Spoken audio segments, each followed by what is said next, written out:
നമസ്തേ, ജ്യോതിർമയത്തിലേക്ക് എല്ലാവർക്കും സ്വാഗതം. ഇന്ന് നമുക്ക് കുറച്ച് പ്രാക്ടീസ് ടിപ്സ് ഡിസ്കസ് ചെയ്താലോ.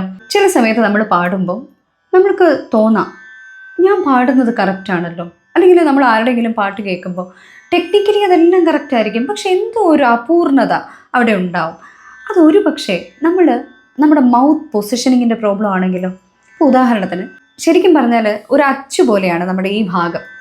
വരുന്ന ശബ്ദത്തിൻ്റെ ഷേപ്പ് ഈ മൗത്ത് നമ്മൾ എങ്ങനെ വെക്കുന്നു എന്നതനുസരിച്ചായിരിക്കുന്നത്, ശരിയല്ലേ? ഇപ്പം ആ ആ എന്ന് ഞാൻ പറയാതെ എന്ന് പറയുമ്പോൾ സാ സാ എൻഡിങ് നോട്ട്, എൻഡിങ് സൗണ്ട് ശ്രദ്ധിക്കണം. അത് സാ എന്ന് പറയുമ്പോൾ ആ എന്നാണ് എൻഡ് ചെയ്യുന്നത്.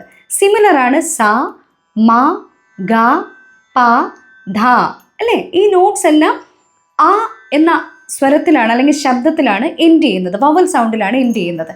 ഇതേപോലെ രി നീ, ഇപ്പം നമ്മൾ ആ എന്ന് വെക്കേണ്ട കാര്യമില്ല, ഈ. അതേപോലെ ഊ എ, ഈ ഓരോ വവ്വൽ സൗണ്ടും അനുസരിച്ച് നമ്മളുടെ വായ നമ്മൾ പൊസിഷൻ ചെയ്യണം കറക്റ്റായിട്ട്. ഇപ്പം സ എന്ന് ഉച്ചരിക്കുന്നതിന് പകരം സ പാടില്ല, അത് കംപ്ലീറ്റ് അല്ല. സരിഗമ പദനി സനി ദ പ മ ഗ രി സ. No, this is not the right way. സരിഗമ പദനി സനി ദ പ മ ഗ രി സ.